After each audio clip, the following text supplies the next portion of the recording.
ಹಾ ಸೀತಾ,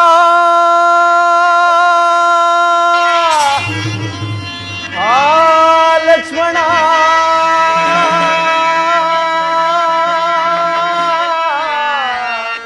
ಹಾ ಸೀತಾ.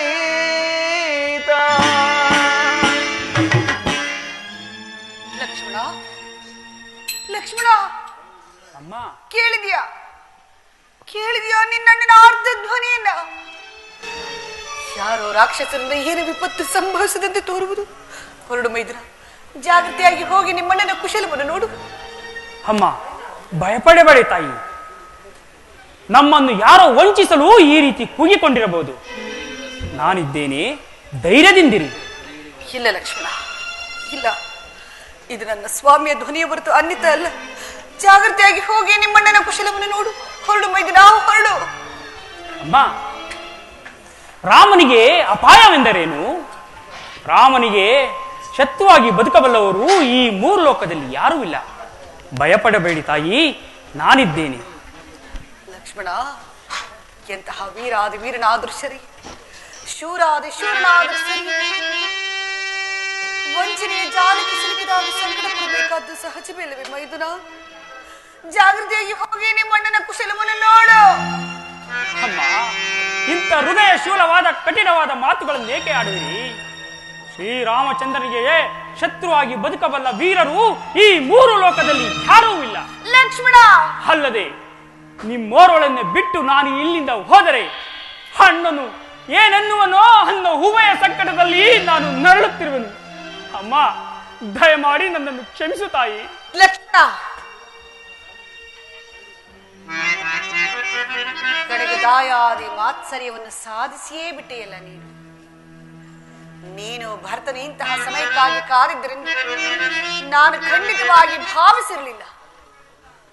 ಗುಪ್ತ ಶತ್ರುಗಳಾದ ನಿಮ್ಮನ್ನ ಪ್ರಿಯ ಸಹೋದರನಿಂದ ಭಾವಿಸಿದ್ದನಲ್ಲ ನನ್ನ ಸ್ವಾಮಿಯು.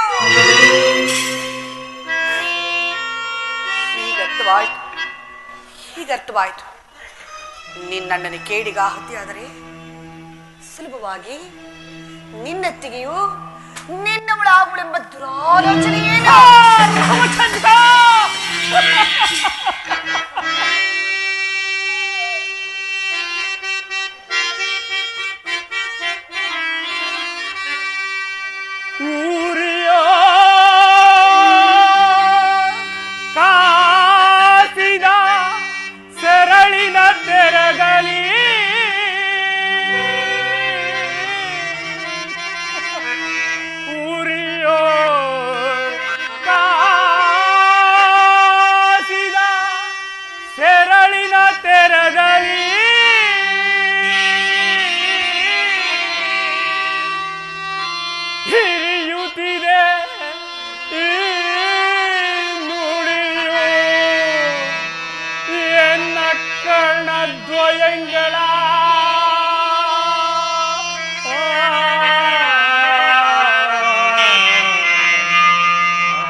ಕಠಿಣ ನುಡಿಗಳ ಕೇಳುವ ಮುನ್ನ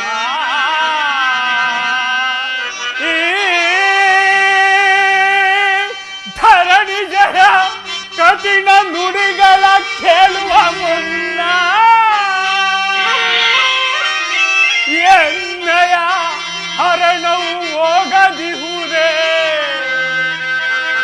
ರಾಮ.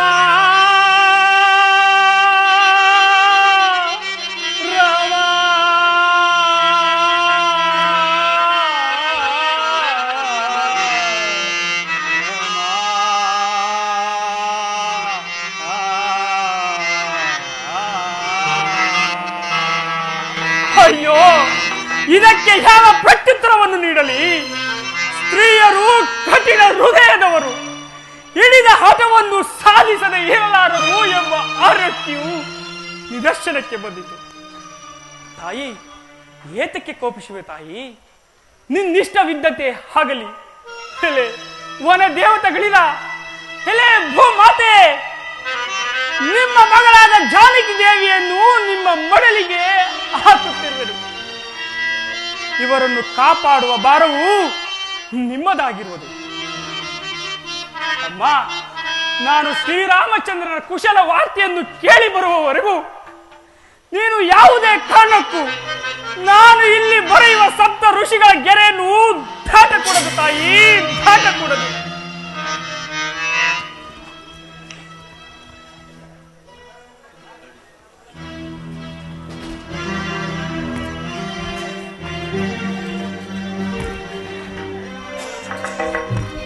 ಸೂರ್ಯದೇವ, ಇದಕ್ಕೆ ನೀನೇ ಸಾಕ್ಷಿ, ಇದಕ್ಕೆ ನೀನೇ ಸಾಕ್ಷಿ.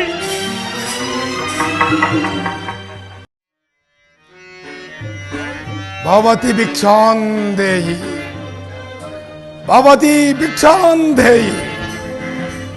ನಾನು ಬಹುದೂರದಿಂದ ಬಳಲಿ ಬಂದಿರುವೆನು.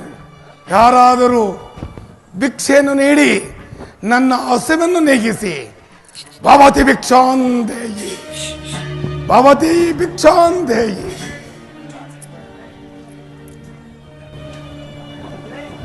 ಇದು ಸ್ವೀಕರಿಸಿ ಪೂಜ್ಯರೇ. ಮುಂದೆ ಬಂದು ಭಿಕ್ಷೆಯನ್ನು ನೀಡು ಬಾಲೆ. ಮೈದುನರಾದ ಲಕ್ಷ್ಮಣನ ಸಪ್ತರ್ಷಿಗಳೇ ರೇಖೆಗಳನ್ನು ಬರೆದರು. ಅದನ್ನು ದಾಟಿ ನಾನು ಮುಂದೆ ಬರುವಂತಿಲ್ಲ. ತಾವೇ ಮುಂದೆ ಬಂದು ಭಿಕ್ಷೆಯನ್ನು ಸ್ವೀಕರಿಸಿ.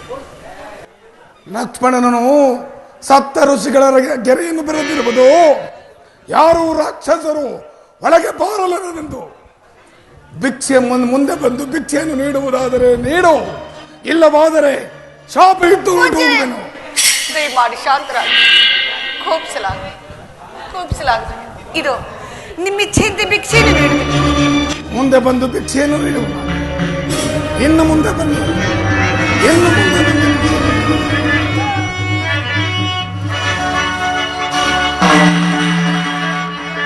ಜಾನಕಿ, ಇದೋ ನೋಡು ಪೌಲಸ್ಯ ವಂಶ ಕಳಚಾಂಬುಜಿ ಚಂದ್ರನ.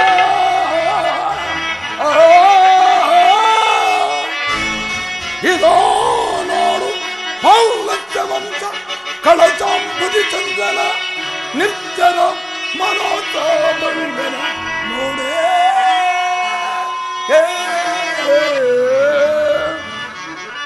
ನೋಡು ಮನ್ಮಥಾಂಗನ,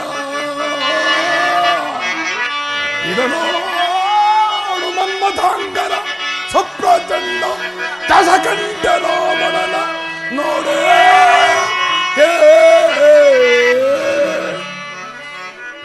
ಜಾನಕಿ, ತ್ರಿಲೋಕ ವಿಖ್ಯಾತಿ ಪರಾಕ್ರಮಶಾಲಿಯಾದ ಈ ರಾವಣ ಸಾರ್ವಭೌಮನೊಡನೆ ಲಂಕಾಪಟ್ಟಣಕ್ಕೆ ಹೊರಡು. ಕೇಳು ಸೀತಾ, ಕೇಳು. ಇಂದ್ರಾದಿ ದೇವತೆಗಳೆಲ್ಲರೂ ನನ್ನ ಅಧೀನರು. ದೇವನಾರಿಯರೆಲ್ಲರೂ ನನ್ನರ ಮನೆ ಪರಿಚಾರಣಿಯರು. ಇನ್ನು ಮನುಷ್ಯ ಮಾತ್ರದವರು ನನ್ನನ್ನು ಕಂಡರೆ ಕಾಡಗಳನ್ನೇ ನಡಗಿ ಹೆದರಿ ಓಡಿ ಹೋಗುತ್ತಿರುವರು. ಹೀಗಿರುವಾಗ ಆ ಅಲ್ಪನಾದ ನರನೋರ್ವನಿಂದ ನಿನಗೇನು ಪ್ರಯೋಜನ ಸೀತಾ? ನಿನಗೇನು ಪ್ರಯೋಜನ? ನೋಡು, ನಿನ್ನ ರೂಪಿಗೂ ಗುಣಗಾಂಭೀರ್ಯಕ್ಕೂ ಸರಿವಾಲುವ ಈ ಲಂಕೇಶ್ವರನು ಸೇರಿದರೆ ನಿನಗೆ ಲೋಕೋತ್ತರವಾದ ಸುಖವುಂಟು. ಸೀತಾ. ರಾಮಚಂದ್ರ, ನಿನ್ನ ಮಾತನ್ನು ಕೇಳಿದ ನಾನಿದ್ದ ವಿಪತ್ತಿಗೆ ಗುರಿಯಾದನಲ್ಲ ಸ್ವಾಮಿ. ಈ ದುಷ್ಟನಾದರೂ ಮೋಸದಿಂದ ನನ್ನನ್ನು ಅಪಹರಿಸಿಕೊಂಡು ಹೋಗಲು ಯತ್ನಿಸುತ್ತಿರುವನು. ಈ ನೀಚನಿಂದ ನನ್ನನ್ನು ರಕ್ಷಿಸುವರಾದರೂ ಯಾರು? ಸೀತಾ, ಪರಾಕ್ರಮಿ ದುರಂಧರನಾದ ನನ್ನನ್ನು ಆ ನಿನ್ನ ಪತಿ ರಾಮನು ಏನನ್ನು ಮಾಡುವಂತ ತಿಳಿವೆ. ಇನ್ನಾದರೂ ಪುಷ್ಪಕ ವಿಮಾನವು ಸಿದ್ಧವಾಗಿರುವುದು, ಜಾಗ್ರತೆ ಆಗಿ ಹೊರಡು. ಯಾರಾದರೂ ಕಾಪಾಡಿ, ನನ್ನನ್ನು ಯಾರಾದರೂ ರಕ್ಷಿಸಿ. ದಶರಥ ಚಕ್ರವರ್ತಿಗಳೇ, ಮೈದುನನಾದ ಲಕ್ಷ್ಮಣನೇ, ರಾಮಚಂದ್ರ, ಯಾರಾದರೂ ನನ್ನನ್ನು ರಕ್ಷಿಸಿ, ನನ್ನನ್ನು ಕಾಪಾಡಿ, ನನ್ನನ್ನು ಕಾಪಾಡಿ. ಯಾರು? ನನ್ನ ಮಿತ್ರ ದಶರಥ ಮಹಾರಾಜನ ಪುತ್ರನಾದ ರಾಮಚಂದ್ರನ ಹೆಸರನ್ನು ಹೇಳಿ ದುಃಖಿಸುತ್ತಿರುವ ತಾವು ಯಾರು ತಾಯಿ? ಅಯ್ಯ, ನಾನಾದರೂ ದಶರಥ ಮಹಾರಾಜನ ಸೊಸಿ, ಶ್ರೀರಾಮಚಂದ್ರನ ಧರ್ಮ ಪತ್ನಿಯು. ನನ್ನ ಕಾಂತನು ಇಲ್ಲದ ಸಮಯದಲ್ಲಿ ಈ ಘಾತಕನಾದರೂ ಮೋಸದಿಂದ ಅಪಹರಿಸಿಕೊಂಡು ಹೋಗಲೆತ್ತಿಸುತ್ತಿರುವನು. ನನ್ನನ್ನು ಕಾಪಾಡು, ನನ್ನನ್ನು ಕಾಪಾಡು ಪಕ್ಷಿರಾಜ. ಹೆದರಬೇಡಿ ತಾಯಿ. ಇಲ್ಲವೋ ನೀಚ, ಶ್ರೀರಾಮಚಂದ್ರನು ಇಲ್ಲದೆ ಇರುವ ಸಮಯದಲ್ಲಿ ಸೀತಾಮಾತೆಯನ್ನು ಅಪಹರಿಸಿಕೊಂಡು ಹೋಗುತ್ತಿರುವ ಯಾರು ನೀನು? ಮೋಸವಾಯಿತು. ಇವನು ದಶರಥನ ಮಿತ್ರನಾದ ಜಟಾಯು, ಮಹಾಪರಾಕ್ರಮಿಶಾಲಿ ಎಂದು ಕೇಳಿರುವೆನು. ಎಲ್ಲಿಂದ ಉಪಾಯ ಮಾಡಿ ಪಾರಾಗುವುದೇ ಒಳ್ಳೆಯದು. ಎಲ್ಲವೋ ಏಕೆಯೋ ನನ್ನ ಧರ್ಮಪತ್ನಿಯು, ನೀನು ವಿಚಾರಿಸಲು ಕಾರಣವೇನು? ಮುಚ್ಚಬಾಯ್. ಧರ್ಮಪತ್ನಿಯಿಂದ ಸಂಭವಿಸುವ ನಿನ್ನ ನಾಲಿಗೆ ಸೇರಿ ಹೋಗಲಾರ. ಅಯ್ಯ, ನಾನು ಶ್ರೀರಾಮಚಂದ್ರನ ಧರ್ಮಪತ್ನಿಯೇ ಎಂಬುದು ನಿಜ. ಈ ದೂರ್ತರಿಂದ ನನ್ನನ್ನು ಕಾಪಾಡು, ನನ್ನನ್ನು ರಕ್ಷಿಸು, ನನ್ನನ್ನು ಕಾಪಾಡು. ಎಲ್ಲವೋ ನೀಚ, ನೀನು ಇಲ್ಲಿಂದ ಸುಮ್ಮನೆ ಹೋದರೆ ಸರಿ, ಇಲ್ಲದೆ ಹೋದರೆ ನಿನ್ನನ್ನು ಈಗಲೇ ನುಂಗಿ ಬಿಡುವೆನು. ಅರಣ್ಯದ ಕಾಡು ಮೇಡುಗಳನ್ನೆಳೆದು ಸಮುದ್ರದ ತೀರದಲ್ಲಿ ಸತ್ತು ಬಿದ್ದಿರುವ ಜಲಚರಗಳನ್ನು ತಿಂದು ಪ್ರಾಣ ಉಳಿಸಿಕೊಳ್ಳಬಲ್ಲ ನೀನು ನನ್ನನ್ನು ಪ್ರತಿಭಟಿಸಬಲ್ಲ? ಸಿದ್ಧನಾಗು ಯುದ್ಧಕ್ಕೆ. ಮೊದಲು ನಮ್ಮ ಪ್ರಾಣದ ನೆಲೆ ತಿಳಿದುಕೊಂಡು ಯುದ್ಧ ಮಾಡೋಣ. ಹೇಳು, ನಿನ್ನ ಪ್ರಾಣದ ನೆಲೆ ಎಲ್ಲಿರುವುದು? ಮೊದಲು ನಿನ್ನ ಪ್ರಾಣದ ನೆಲೆ ಎಲ್ಲಿರುವುದೆಂದು ಹೇಳು. ನನ್ನ ಪ್ರಾಣದ ನೆಲೆ ನನ್ನ ಎಡಗಾಲ ಅಂಗುಷ್ಟದಲ್ಲಿರುವುದು. ಹೇಗೆ ಹೇಳು, ನಿನ್ನ ಪ್ರಾಣದ ನೆಲೆ ಎಲ್ಲಿರುವುದು? ನನ್ನ ಪ್ರಾಣದ ನೆಲೆಯು ಈ ನನ್ನ 2 ರೆಕ್ಕೆಗಳಲ್ಲಿರುವುದು. ಈಗ ನನಗೆ ಸಂತೋಷವಾಯಿತು. ಸಿದ್ಧನಾಗು ಯುದ್ಧಕ್ಕೆ. ಸಿದ್ಧನಾಗು.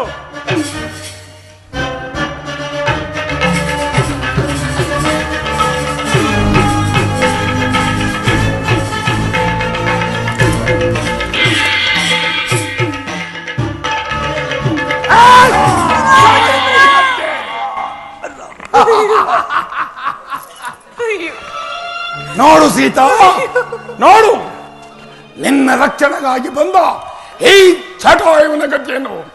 ಇನ್ನಾದರೂ ನಡೆ, ಅರಮನೆಗೆ ಹೋಗಿ ಸುಖದಿಂದ ಬಾಳೋಣ.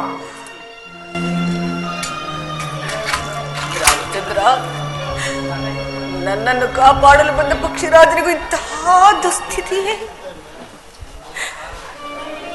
ಏನ್ ಮಾಡಲಿ, ಏನು ಮಾಡಲಿ, ನಾನೀಗೇನು ಮಾಡಲಿ? ನನ್ನ ವಿಚಾರವನ್ನು ನನ್ನ ಸ್ವಾಮಿಗೆ ತಿಳಿಸುವ ಬಗೆ ಆದ್ರೆ ಹೇಗೆ?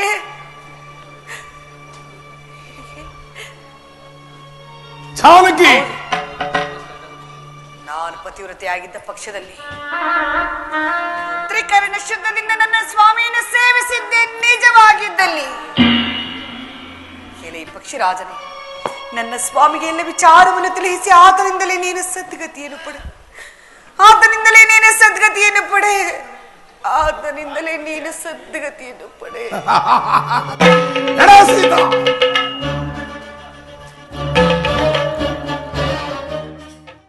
ಇದೇನಿದು? ನಾನು ಆ ಮೃಗವನ್ನು ಬಹುದೂರ ಅಟ್ಟಿಸಿಕೊಂಡು ಹೋಗಿ ಬಾಣ ಪ್ರಯೋಗ ಮಾಡಲಾಗಿ ಹಾ ಸೀತಾ, ಹಾ ಲಕ್ಷ್ಮಣ ಎಂದು ಚೀರಿಕೊಂಡು ಪ್ರಾಣವನ್ನು ಬಿಟ್ಟಿತಲ್ಲ. ಈ ಧ್ವನಿ ಏನಾದರೂ ಪರ್ಣಶಾಲೆಗೆ ಕೇಳಿದ್ದರೆ ಅಲ್ಲಿ ಏನು ಅನರ್ಥವಾಗಿರುವುದೋ ಕಾಣೆನಲ್ಲ. ಅದೋ ಲಕ್ಷ್ಮಣನು ಇತ್ತಲೇ ಬರುತ್ತೆ. ಲಕ್ಷ್ಮಣ, ಅಣ್ಣ, ಲಕ್ಷ್ಮಣ, ಜಾನಕಿಯನ್ನು ಬಿಟ್ಟು ಬರಬಾರದೆಂದು ನಾನು ಹೇಳಿರಲಿಲ್ಲವೇ?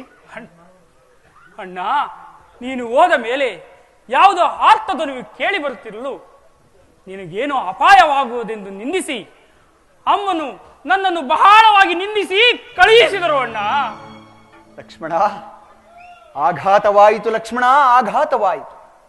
ಅದು ಮಾಯಾಮೃಗವಲ್ಲ, ಮಾರೀಚ ರಾಕ್ಷಸನು. ನಡೆ, ಪರ್ಣಶಾಲೆಗೆ ಹೋಗಿ ಅಲ್ಲಿ ಏನು ಅನಾಹುತವಾಗಿರುವುದು ಹೋಗಿ ನೋಡೋಣ. ನಡೆ ಸಹೋದರ. ಸೀತಾ, ಮಾತಾ, ಜಾನಕಿ, ಅಮ್ಮ, ವೈದೇಹಿ, ಅಮ್ಮ, ಲಕ್ಷ್ಮಣ, ಲಕ್ಷ್ಮಣ, ಅಣ್ಣ, ಜಾನಕಿಯು ಇಲ್ಲೆಲ್ಲೂ ಕಾಣುತ್ತಿಲ್ಲವಲ್ಲ? ಆ ಗೋದಾವರಿ ತೀರದಲ್ಲಿರುವಳೇನೋ, ಹೋಗಿ ನೋಡಿಕೊಂಡು ಬಾ. ಆಗಲಿ ಅಣ್ಣ. ಧರಣಿ ಜಾತೆ ಮಾತೆ ಸೀತೆಯ ಕಾಣದಾದೇನಾ ಅಮ್ಮ.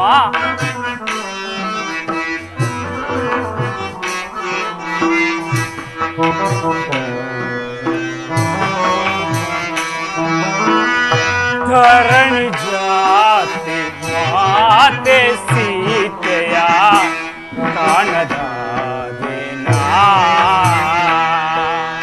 ರಾಮ.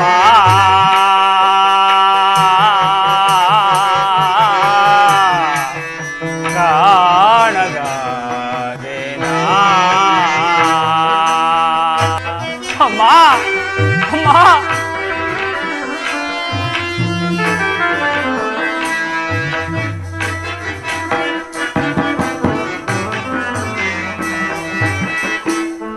ಅಮ್ಮ ನಿಮ್ಮ ವಿರಹವನ್ನು ಸಹಿಸಬಲ್ಲನೆ ರಾಮಚಂದ್ರ. ಅಮ್ಮ ಅಮ್ಮ ನಿಮ್ಮ ವಿರಹವನ್ನು ಸಹಿಸಬಲ್ಲನೆ ರಾಮಚಂದ್ರ.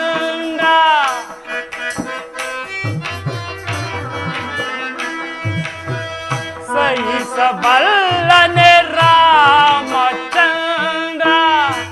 ಸಹಿಸಬಲ್ಲನೆ ರಾಮಚಂದ್ರ.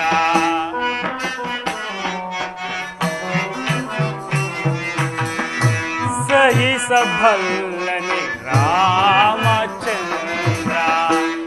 ಧರಣಿ ಮಾತೆ ಸೀತೆಯ ಕಾಣದಾದೇನಾ ರಾಮ.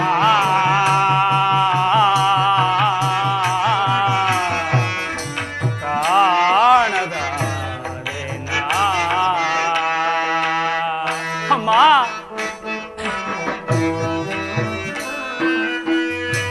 ಕಾಂಚನ ಮೃಗವ ಬಯಸಿದೇಕೆ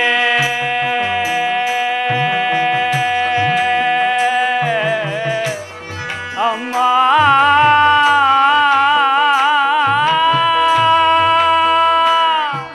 ಅಮ್ಮ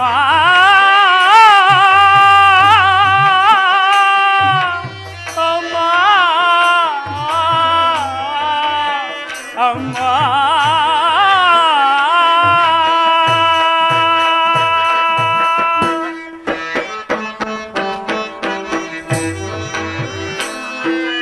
ಕಾಂಚನ ಮೃಗವ ಬಯಸಿದೇಕೆ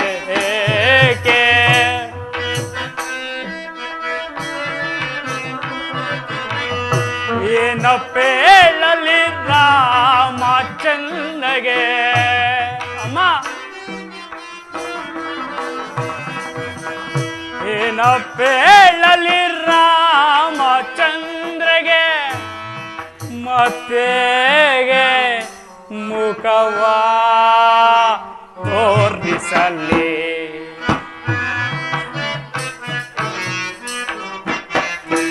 ಮತ್ತೆಗೆ ಮುಖವ ತೋರಿಸಲಿ.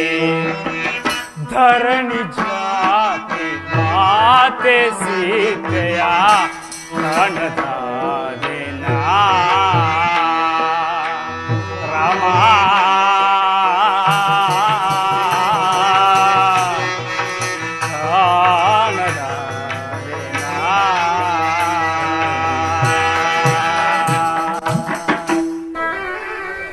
ದೇದಿದು ಸೀತೆಯು ಎಲ್ಲೂ ಕಾಣುತ್ತಿಲ್ಲವಲ್ಲ? ಹೇ ಸೂರ್ಯ ಚಂದ್ರಾದಿಗಳ, ಮನು ಮುನಿಗಳ, ಅಷ್ಟದಿಕ್ಪಾಲಕಳಿಗೆ ನನ್ನ ಸೀತೆ ನೆಲೆಯನ್ನು ನೀವು ಕಾಣಿರ? ಹೇ ಗೋದಾವರಿ ದೇವಿ,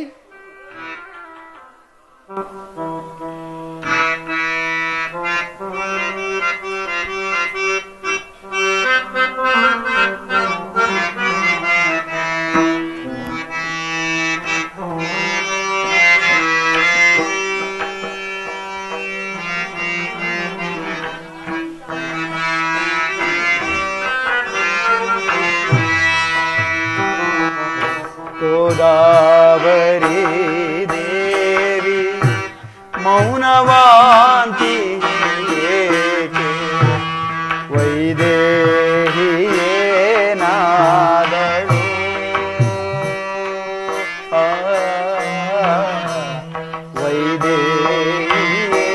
ವೈದೇಹಿಯೇನಾದಳು ಸೀತಾ ಹೇ ಭೂಸುತೆ ಎಲ್ಲಿ ಮರೆಯಾದೆ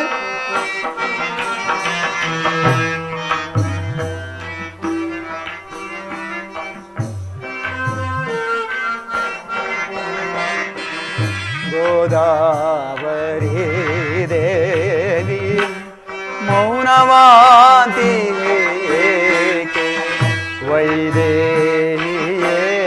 ವೈದೇಹಿಯೇನಾದಳು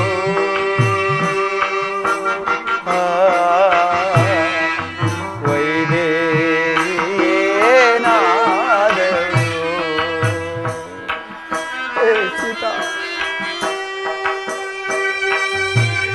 ಎಲ್ಲಿ ಮರೆಯಾದೆ ಮನೋಹರೆ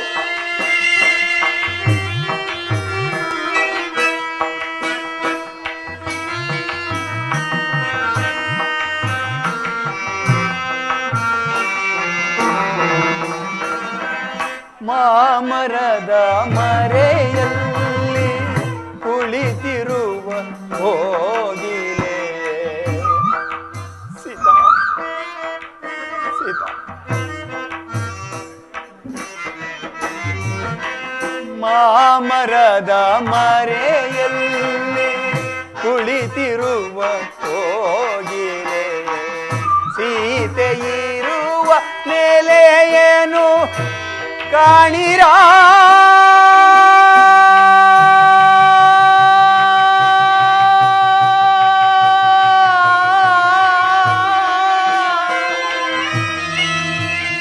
ಸೀತಾ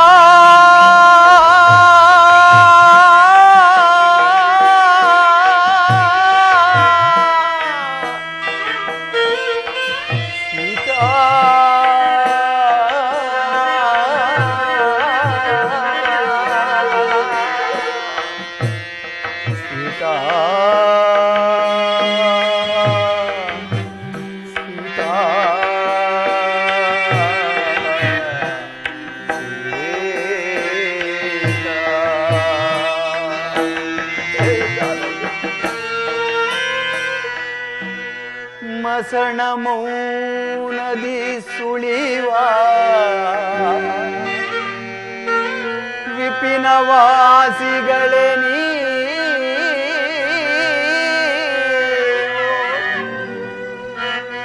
ಮಸಣ ಮೌನದಿ ಸುಳಿವ ವಿಪಿನವಾಸಿಗಳೇ ನೀ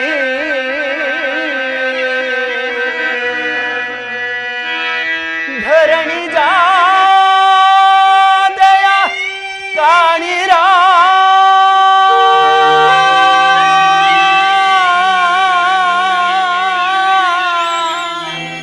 ಸೀತಾ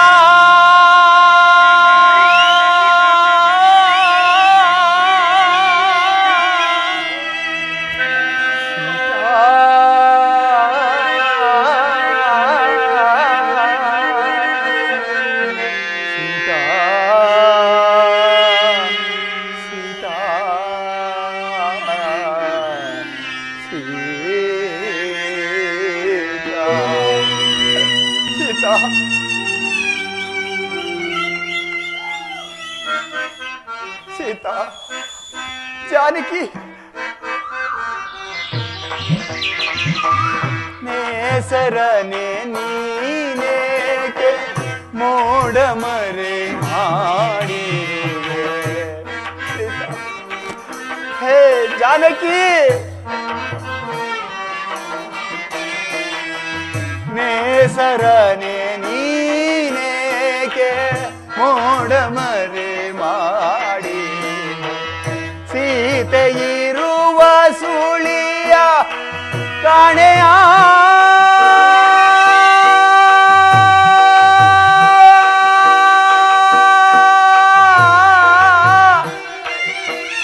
ಸೀತಾ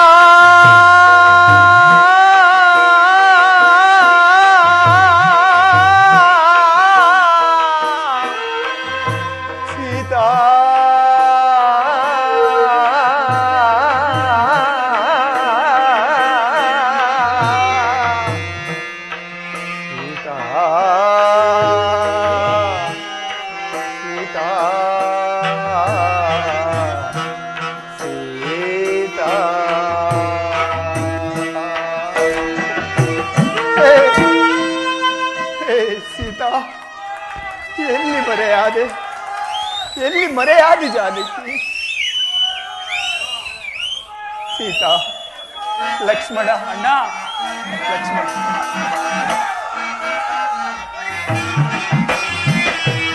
ನೇಸರನೆ ನೀನೇಕೆ ಮೋಡ ಮರೆ ಮಾಡಿರುವೆ?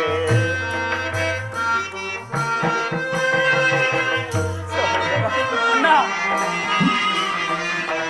ನೇಸರನೆ ನೀನೇಕೆ ಮೋಡ ಮರೆ ಮಾಡಿರುವೆ? ಸೀತೆ ಇರುವ ಸುಳಿಯ ಕಾಣೆಯ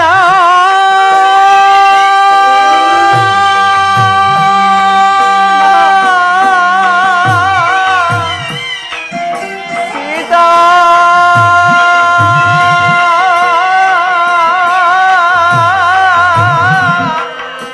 ಸೀತಾ,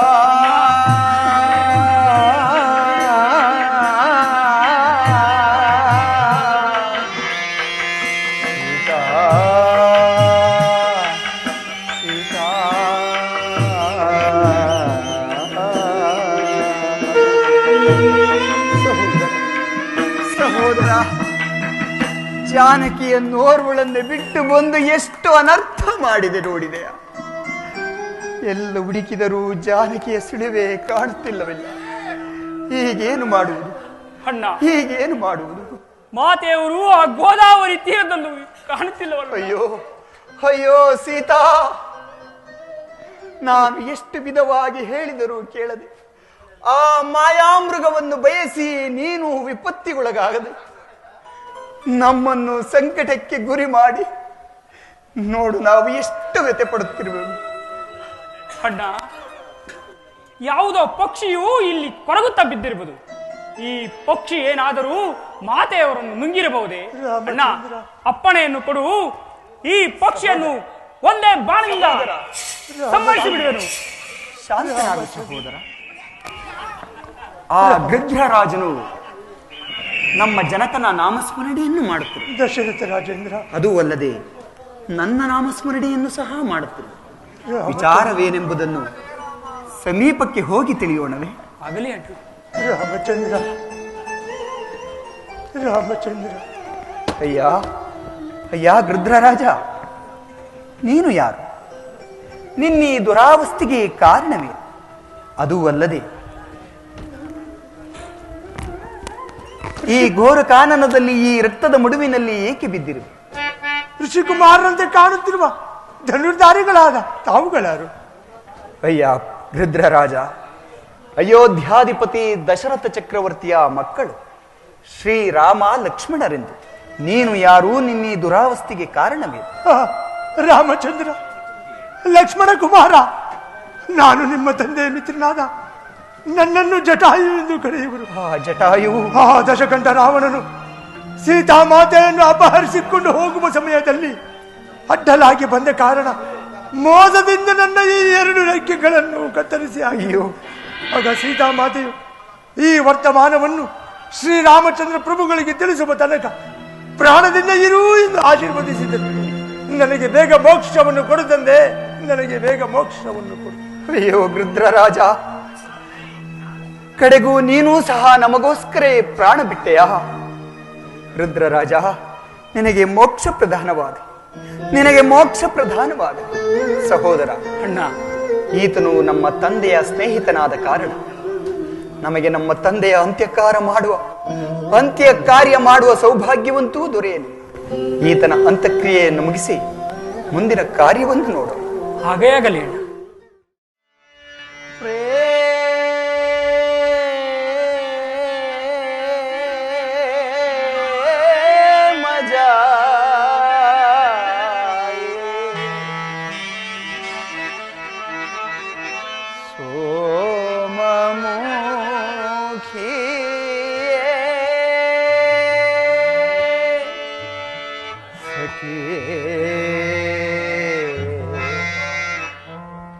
जानकी शुभा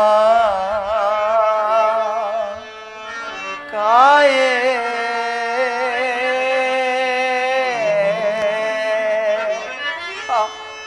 ಸೀತಾ, ವೈದೇಹಿ, ಮನೋಹರೆ,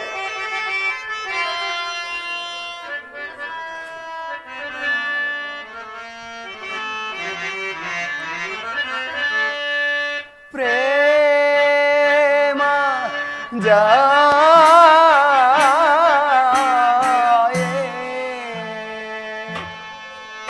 ಸೋಮಮುಖಿಯೇ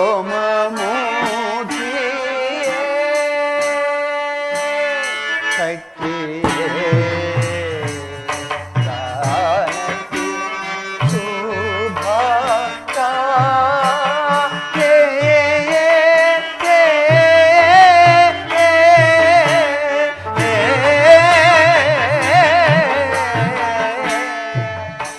ಪ್ರೇಮ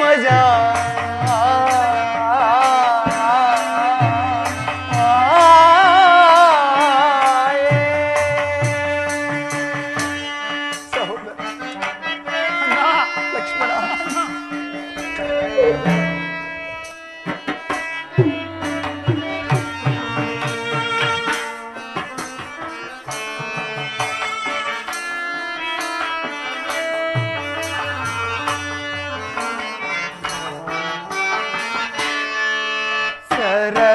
ಸರಸಲೀಲಾ ಚತುರೇ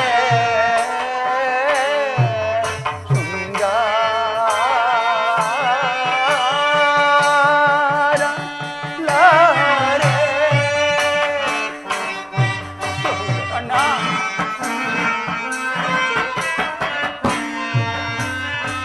ಸೀತಾ,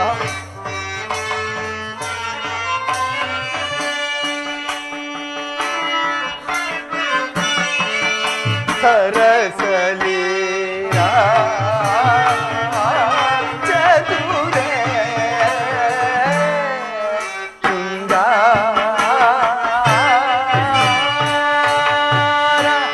ಲಹರೇ. ಅಣ್ಣ, ವೈದೇಹಿ, ಸಮಾಧಾನ ಮಾಡಿಕೊಳ್ಳಿ. ಇಲ್ಲ ಸಹೋದರ.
ಅನುಪಮಾ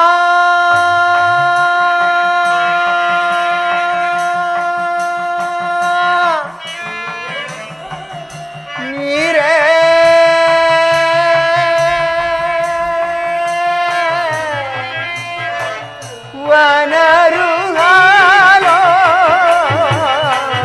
ವನರುಹಾಲೋಚನೆ. ಸೀತಾ, ಸಹೋದರ, ಅಣ್ಣ ಎಲ್ಲಿ ಅರಸಲು ನನ್ನ ಜಾನಕಿಯ? ಸಮಾಧಾನ ಮಾಡಿಕೊಳ್ಳಿ.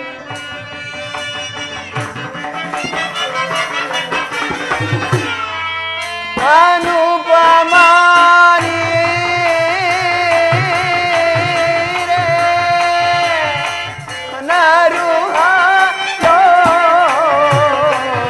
ವನರುಹಾಲೋಚನೆ. ಪ್ರೇಮ ಜಾಯೆ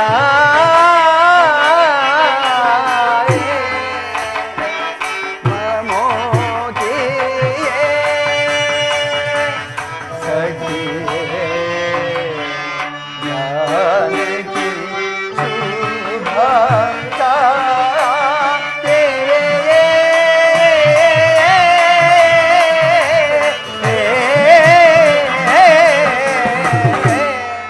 ಪ್ರೇಮ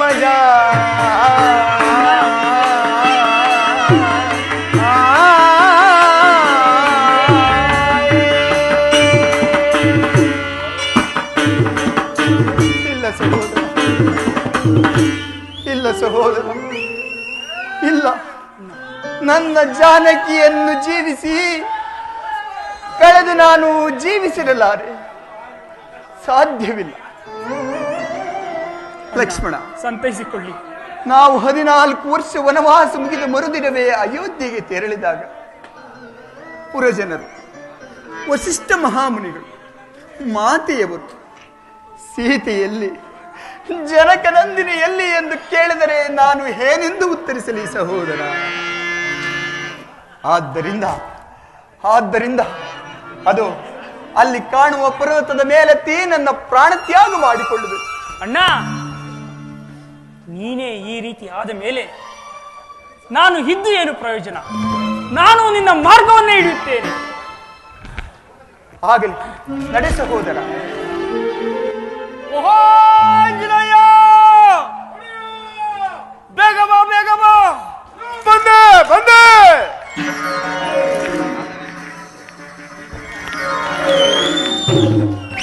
ಅದು ನೋಡು, ಯಾರು ಇರುವರು ರಾಜಕುಮಾರರು ಕಮಲನೆಂಬ ರಕ್ಕಸನನ್ನು ಪರ್ವತವೆಂದು ಮೋಸ ಹೋಗಿ ಹತ್ತುತ್ತಿರುವರು. ಬೇಗ ಹೋಗಿ ಅವರಿಗೆ ಸಹಾಯ ಮಾಡು. ಅವರೇನು ವಾಲಿಯ ಕಡೆಯವರೇನು ನೋಡಿಕೊಂಡು ಬಾ. ಬೇಗ ಹೋಗು. ಓಹೋ ಋಷಿಕುಮಾರರೇ, ಹತ್ತಬೇಡಿ ಹತ್ತಬೇಡಿ. ಅದು ಪರ್ವತವಲ್ಲ, ಕಬಂಧನೆಂಬ ರಾಕ್ಷಸನು ಪರ್ವತಾಕೃತಿಯಲ್ಲಿ ಬಿದ್ದಿರುವನು. ಹಿಂದಿರುಗಿ ಹಿಂದಿರುಗಿ. ಲಕ್ಷ್ಮಣ, ಅಣ್ಣ, ನೋಡಿದೆಯಾ ಎಂತಹ ಪ್ರಮಾದವಾಗುತ್ತದೆ? ಅದು ಕದಂಬನೆಂಬ ರಕ್ಕಸನ ಕಳಬರಹವಂತೆ. ಬೇಗ ಬಾಣವನ್ನು ಬಿಡು, ಆ ಕಳಬರಹವನ್ನು ದೂರಕ್ಕೆ ಸರಿಸೋಣ. ಇಲ್ಲಿ ಇಲ್ಲಿ ಇಲ್ಲಿ.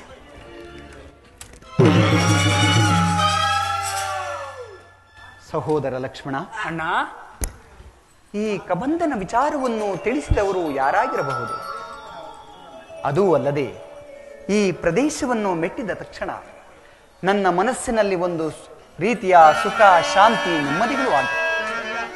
ಸ್ವಲ್ಪ ಕಾಲ ಇಷ್ಟಲೇ ವಿಶ್ರಮಿಸಿ ತದನಂತರ ಮುಂದಿನ ಪ್ರಯಾಣವನ್ನು ಬೆಳೆಸೋಣವೇ? ಆಗಲಿ ಅಣ್ಣ.